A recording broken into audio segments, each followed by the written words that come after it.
Oui, aujourd'hui, un petit truc tranquille, une petite coque.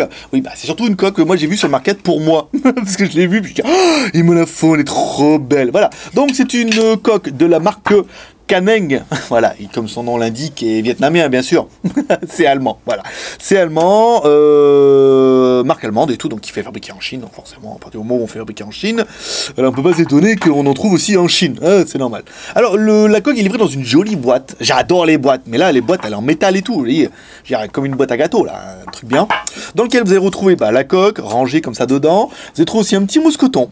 Je n'ai pas encore trouvé à quoi il servait, mais c'est joli. Voilà, un petit mousqueton au Caneng que vous pourrez mettre avec vos clés. Vous avez toujours un petit mousqueton. Donc nous on a démonté la vis, on a démonté la coque surtout pour voir un peu comment ça marche.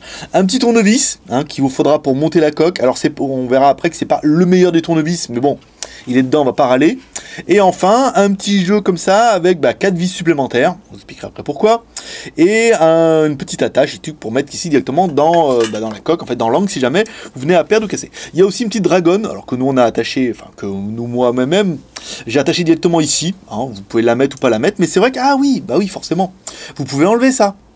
Si vous n'avez pas envie de mettre la dragonne, vous mettez celle-là à la place. Ouais, je suis cru, je n'ai même pas fait gaffe en fait. Voilà, vous pouvez enlever celle-là et comme ça, vous n'avez pas besoin de le truc avec l'attache parce que vous pouvez avoir besoin ou pas de l'attache. Ça peut faire une excroissance qui n'est pas nécessaire.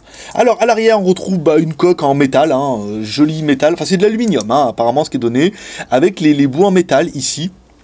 Donc l'ensemble fait que c'est juste magnifique, il n'y a pas à dire. Design in Germany, voilà, dock connector. Donc là il dit bien qu'on a tout l'emplacement pour mettre tout, bien les boutons trucs. On a la même, alors là on a une finition un peu, vous voyez, carbone qui est du plus bel effet, même si ça se voit pas. C'est dommage, c'est à l'intérieur. C'est vrai qu'à l'extérieur j'aurais kiffé aussi. Et là, en fait, une façade avant, qu'on pourra mettre directement le téléphone ici, et une façade avant des plus classiques. On va prendre un peu le poids, parce que ça peut être intéressant. Beaucoup de coques, notamment si on pense aux coques étanches et tout, ça augmente vachement le poids. Là, on part sur un ensemble de 39 grammes, vous voyez, avec la anse, enfin avec la dragonne. Donc c'est pas un poids qui est énorme. Ici, alors après, vous prenez, alors moi bien sûr, maintenant j'ai un S6, donc on prend un S6, il y en a aussi pour le iPhone, bien sûr, iPhone 4, 5 et 6, je crois, et quasiment toute la famille. Et les Samsung, il y a le S6 et il y a aussi le Note 4. Après, vous trouvez ça directement dans la description. Alors après, il n'y a que pour les téléphones de marque, vous aurez compris pourquoi.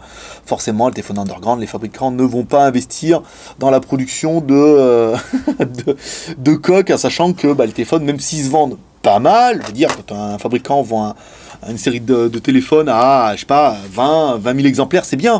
Mais c'est quand même moins que Samsung sur toute la planète, qu'eux, ils en vendent beaucoup plus. Alors, nous, on aura préféré ce tournevis-là. Alors, vous me direz, mais pourquoi ?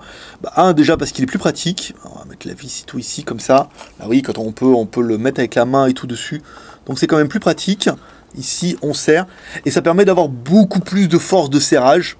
Ici, parce que moi, par exemple, au début, j'ai mis que celle-là, et c'est vrai qu'on n'a pas une bonne prise au niveau du serrage, et on a tendance à pas serrer à fond, et ce qui fait qu'au bout de 24 heures, j'avais déjà une vis qui avait envie de s'échapper, qui était déjà quasiment dévissée. Donc voilà, c'est bien important de serrer comme ça. Après, bon, rien ne vous empêche après de mettre, comme les plus gros bricoleurs le sauront d'entre vous, c'est de mettre un point de colle après directement sur la vis. Petit peu de glu là, vous le serrez comme ça, vous mettez un peu de glu là, hop, après vous serrez à fond comme ça, et puis comme ça, au moins vous êtes sûr, ça bouge pas. Bon allez, on va finir de monter la coque et on verra ça directement après. Et voilà, oui, je sais, déjà en accéléré c'est toujours plus drôle, et ensuite pour vous ça va quand même beaucoup plus vite. Alors voilà, une fois que la coque est montée, bon, vous pouvez voir, on retrouve un peu ce qu'on avait vu sur la coque, c'est-à-dire avec les petits bouts en métal. Donc on a bien les deux vis. Donc une fois qu'on aura mis la coque comme ça, on retrouve bien l'accès. Alors c'est plutôt bien fait, parce que quand j'ai vu ça, je me suis dit quand même, l'accès au bouton, ça va être quand même vachement miséreux. Et en fait non, vous voyez, ils ont bien découpé ici. Ce qui fait que on a accès au bouton comme dans l'autre. Après, il suffit de mettre le doigt dessus, et après votre gras boudinet fait que vous appuyez sur le truc.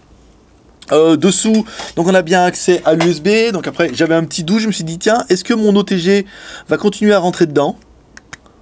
Eh ben oui, vous voyez, sans trop de problème. Vous voyez, ça met pas plus d'épaisseur en fait, quand on regarde. Ici, on a encore un petit peu de marge, donc c'est quand même plutôt bien étudié. Ah, ils sont forts, ces Allemands, hein. et ensuite, alors sur le côté ici, on trouvera les boutons volume plus moins, et tout pareil, vous voyez, on a bien accès aux boutons, on peut cliquer sans trop de problème. Dessous, le jack, vous voyez, bon là, non plus, j'ai pas eu de problème, parce que bon, le jack, généralement, il est pas beaucoup plus, hop là, il est pas beaucoup plus large que ça, donc ça rentre bien. Voilà, après, bah, dessous, on a toujours accès à l'infrarouge, au bouton, bon, bah là, après, et puis, bah, la petite dragonne et tout, dès quand même du plus bel effet, parce qu'on peut le tenir à la main plus facilement. Par exemple, moi, quand je l'ai dans la sacoche, ça permet de le sortir, comme ça, ou de le tenir à la main, puis les gens, ils regardent de loin, puis ils disent, oh, comment c'est trop beau, mais qu'est-ce que c'est? Voilà, on a bien accès à la caméra, à toutes les fonctions principales de la coque, bah, du téléphone, grâce à sa coque. Alors, qu'est-ce qu'on aurait bien aimé, nous? Moi, j'aurais bien aimé le look, forcément, il n'y a pas à chier, j'aurais bien aimé la protection, je veux dire, là, il peut tomber, vous êtes tranquille, c'est la coque qui va prendre. On a accès à toutes les fonctions, ça c'est bien pratique, les boutons, volume, plus, moins. J'ai bien aimé le mousqueton, même si j'ai pas encore compris à quoi il servait, vu qu'il rentre pas dans le truc en haut et que c'est pour l'attacher avec la dragonne, je vois pas l'intérêt. Et enfin, le look. Ah bah, j'ai déjà dit ça. Oh, le look il est trop bien. il y a rien à dire. Ensuite, j'aurais bien aimé le prix. Bien sûr, 19,90 € dans la Geek Shop. Eh ouais. Et on a rentré toute la gamme. Il existe aussi la même différente avec l'arrière en cuir, en vrai cuir de vachette de cuir pleine fleur. Voilà. Qu'est-ce que je regretterais moi pour cette coque? Le poids, 40 grammes, ça rajoute quand même 40 grammes au téléphone, donc ça va prendre en considération, même si le téléphone à la base il n'est pas super lourd. On va prendre comme ça ici, ça nous fait un ensemble. Mesdames et mesdames, un ensemble avec la coque, ça vous fait un truc à 180 grammes. Bon, bah voilà, après, c'est pas ultra lourd, mais ça rajoute quand même 40 grammes au téléphone. Ensuite, ça va complètement vous niquer le design du téléphone, il n'y a pas à chier, parce que le design du téléphone qui est quand même relativement arrondi, un peu comme on peut voir sur l'iPhone 6. Ils ont tout fait pour que ça soit arrondi. Là, forcément, c'est brut de décoffrage. Hein. On a un truc qui est robuste, c'est très Avenger, Mad Max. Donc après, voilà, ça pourra plaire ou ne pas plaire, mais bon, ça casse un peu le look d'origine du téléphone.